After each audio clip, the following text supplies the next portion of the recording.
Hey there, and welcome to the SBVC Centennial Podcast. My name is Thomas Robles, and I am a proud alumnus here at SBVC. This podcast is part of SBVC's Centennial Celebration.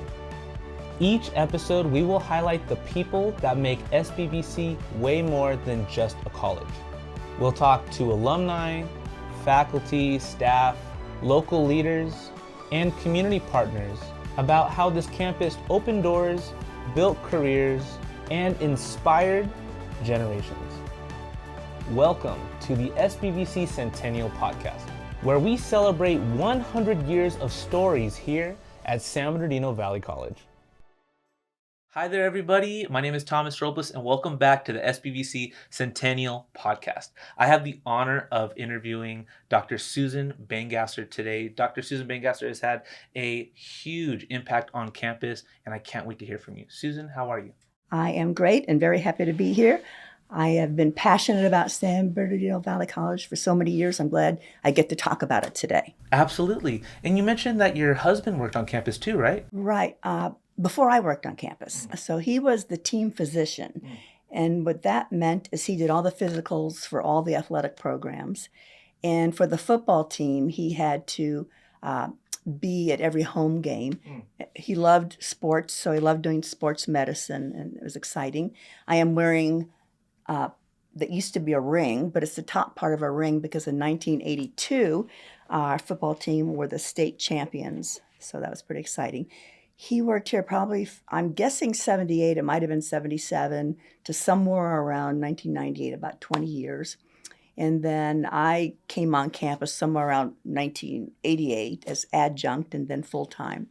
So I was full-time chemistry professor for about 20 years, and then I was dean of the sciences for my last 10 years on campus and have been retired for a while. Oh, wow. And then you're also serving on the foundation board now. Yes, this is my second set of 6 years. So I did 2 terms, took a break, and now I started my second round of 3-year terms each. So actually, it'll end up being 6 years, another 6 years by the end. That's wonderful. Do you have any favorite stories that you might want to share in the tenure of either your career or maybe your husband's career? I have so many favorite stories, but one of the things that makes me passionate about Valley College is our students. And our students, just getting to know them and seeing their dreams and their motivation and all the problems and obstacles they overcame to be successful. It's been fun. I mean, there were... When my kids left home, my 2 daughters left home, and I had empty nest syndrome, it's like I wanted to adopt all these students. I went, oh my gosh, you are so awesome. Can I adopt you? So I was inspired and motivated just by our students. But our faculty have been pretty awesome too. As dean, what I liked about being dean is I was able to mentor new faculty and help them, guide them so that they knew that to be a really good faculty isn't someone who can recite the subject and knows it by heart, but who actually connects with the students and cares about the students. That's what makes a great faculty member. And students recognize that and appreciate it. Susan, you mentioned you had a story about the physical science building. Yes. So when we were moving into our new building, you know more than I'm going to say this time. Okay. Yeah. So the physics building had a wonderful lab, but they had a basement where they stored everything. I mean, from the time that building was built, which I don't know when it was built, 1920, I don't know. So we had to spend a very late night cleaning out the basement. The physics lab tech and faculty and even some of the maintenance, campus maintenance crew were there helping to pull out things. Chris Clark, who's retired, is an avid Valley College historian, and he was the planetarium specialist. He worked with the physics department as the planetarium specialist. So when we saw all this old equipment, we did not want to throw it out. Instead, Chris, who had already collected some of the artifacts from other buildings, like tiles, beautiful tiles from the old biology building, and an archway. I forgot, Chris could tell you where the archway went. But so we decided to keep the old material, go through it, see what we wanted to put, and we started the museum. So on the first floor of the observatory is the oldest building on campus.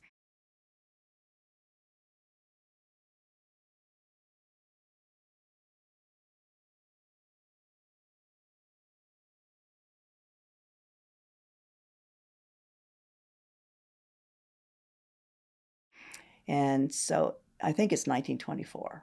Therefore, the physical science building was built after that. But the first floor has this really old scientific equipment from physics, but also from chemistry labs, from geology and geography as well.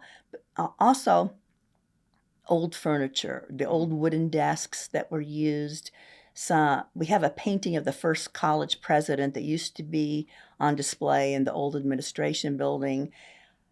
The museum isn't open, on a routine basis, so you would have to make special arrangements to have it open. But it would be nice for our alumni to have a tour of this and say, oh, I remember those old wooden benches or wooden seats, maybe some of the old equipment too. But because of all the stuff they stored and cleaning it out at the last minute, we were able to set up this awesome science museum, although I call it a science museum, but it also, like I said, has other artifacts from the campus. Rich history here on campus. When you think about your time here on campus, what stands out the most to you with our academic culture?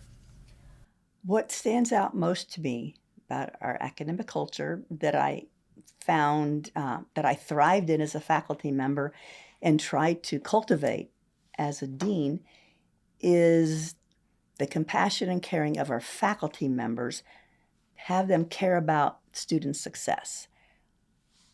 This might answer a question later, but one of the things that faculty at a community college do is not only educate, but they help students learn how to learn.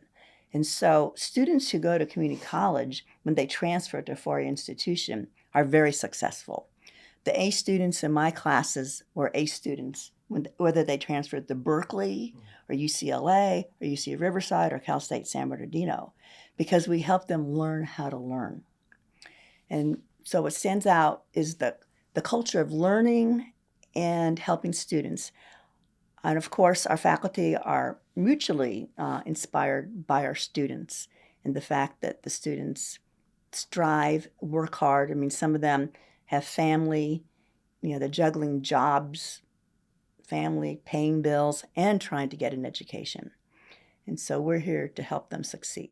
That resonates with me a lot because as a person who grew up in this community and as an alumni, go Wolverines, I think that Valley College was not just academic, but it was holistic education. I feel like I grew up here. I knew how to be an adult, and it's only because of the faculty, the staff, and the administrators that took time to guide me, talk to me, and not just me. How many other students do you think that you've influenced positively these last few years, right? I hope you know, Susan, that as a liaison of the alumni community, thank you for your work and your time. And I didn't unfortunately have a class of yours. I wish I did, but I'm sure you did wonderfully. Oh, well, I strive to do wonderfully, but it takes a team. You mentioned the counselors are critical. The academic faculty, the teaching faculty are critical, and our staff. I mean, even custodians and maintenance people help students. Yes. And they're all here working hard and on behalf of students. Absolutely. It takes a village, right? It takes a village, yes. STEM education must have changed so drastically these last couple decades, right? How has SBVC changed how it teaches students to reflect the industry standard? First, let me tell you that the facts haven't changed, so it's the education of the facts that is always evolving. I think a good faculty member is someone who was always trying to do better this time than last time. And so I want to make clear one thing, that our courses articulate. We have articulation agreements with the UC system and the Cal State system. So the content and the rigor have to match whatever you'd have at a UC system or a Cal State system. So the question is, how do we help our students learn this material? And there have been so many awesome ideas that have evolved even while I was faculty member. There are conferences that I attended that specifically on teaching chemistry. There are other conferences that just on how do you engage your students, how to help them learn. I know when I taught organic chemistry, and by the way, as a side note, I love teaching organic chemistry because I had students who had a career goal in mind, whether they wanted to be like a biology major, chemistry major, or pre-med, pre-dental, or pre-pharmacy. So the other thing about teaching organic chemistry is I was lucky enough to teach both semesters, first and second semester, so I got to know the students really well. An advantage of teaching science, too, is that you don't just have the lecture, you have the lab. In the lab, you talk more individually with your students, so you get to know them better. As that was a real delight for me and for our science teachers. But to go back to your question, approaches keep evolving, new ideas keep emerging. I know that with organic chemistry in particular, I said, you can't just memorize this stuff. You're not regurgitating it. You have to understand it and apply it. And the only way to do that is to really think about it and try, group work, like solving a problem together helps. And that was one strategy. I know technology evolved, especially once I was out of the area, it evolved. But I was still teaching when we came up with when online courses were being developed. And I did teach a hybrid introductory chemistry class where the lecture was online and the lab was that came on campus for the lab. I found that it was harder for students to learn in that hybrid format. It could have been that maybe a more advanced student would do better than a beginning student. And maybe now there's better assets that have evolved to help students at the basic level be more successful. I'm sure they have, because I'm sure, once COVID hit and we had to do online learning, I'm sure the faculty now have skills that I didn't have, that they know how to make sure the students are engaging and learning the material. So faculty have had to learn new strategies because of that.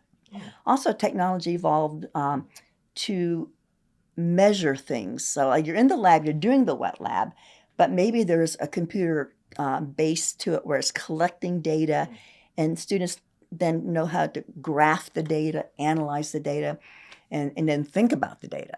So you don't just do the work, you got to think about it.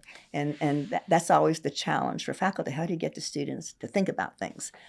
So we've had to evolve education-wise to as technology has developed, and I think our faculty are doing a good job. This leads me, because my brain jumped, as I was nearing the end of my deanship, whatever you call it, dean experience, some new concepts evolved. One was growth mindset.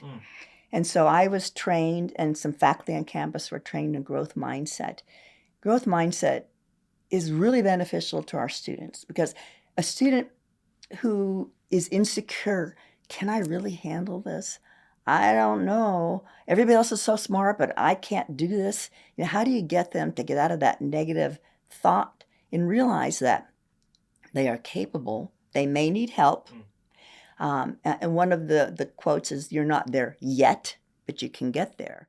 How has SBVC remained academically resilient over the generations in your experience? SBVC has remained academically resilient for some of the reasons I stated before, and that our faculty are always learning what's new, what's out there, how can we help our students learn this material, what do they need to learn. But also, technology has evolved, and it will continue to evolve, so we've had to meet that challenge. So they continue to evolve. Our CTE programs make sure we meet the needs of the community because they have advisory committees of people who work in that industry. An example is our automobile program. Now they're learning how to take care of electric vehicles or hybrid vehicles. Well, those didn't exist 30 years ago. And so we have to learn what's out there and evolve with this evolution of technology. Our GIS program, which is Geographic Information System, which works with Esri and Redlands. They're the big software company for all of the geographic information systems around the world. But we are, I just learned this, we are getting an FAA license so we can teach students to use drones and be licensed to use drones, but for the purpose of GIS data, because GIS is a way of mapping and putting it onto a computer, onto a program. Wow. So we have to keep up with technology, keep up with the world, and make sure we meet the needs of the community. And we've done it 100 years ago, and we'll continue to do that. When I was learning about CTE in my program at Cal State, I remember, meeting the needs of the community. And, when you talk about the root of community colleges, post-World War II, how did you service, what were the jobs that were in need, right? And now as you reflect now in 2026, you mentioned diesel, electric, right? And Valley College has these new facilities. We have these new programs. I know that our students are working on, I think the Rivian cars on campus, so the students get access to brand new tech. And I believe we're getting a new aeronautics hangar for our aeronautics students. How cool is that? I did think of one other example, since it was in my division. To be a nurse, work in a hospital, you need a registered nursing. You have to pass this exam called the NCLEX, and you have to have the associate degree. But hospitals are being required to, 80% of the nursing staff has to have a bachelor's degree. So our nursing program has worked with different four-year institutions, so our students get their registered nursing degree from us, and they could be working as a nurse and taking the classes online to get their bachelor's degree in nursing. So they need a bachelor's degree in nursing. So we meet, what are the needs? We take steps to meet those needs and make sure our students are successful and find employment. Susan, this has been an absolute joy. What an honor to have had you in the studio. Thank you for coming. We love to end our podcast with one final question. And if you could answer it in a whole sentence. To you, SBVC is blank. It could be a sentence, a paragraph, a single word. To you, SBVC is blank. To me, SBVC is a dream catcher. And I'll add another sentence. We don't just allow students to dream. We help them achieve their dreams through pathways and support. It's an honor to be a part of that story. And I'm glad you're part of that. Thank you. Thank you, Susan. Well, with that being said, I think this was fantastic. Folks at home, thank you so much for joining us for the SBVC Centennial Podcast. I'll see you next time. Valley up.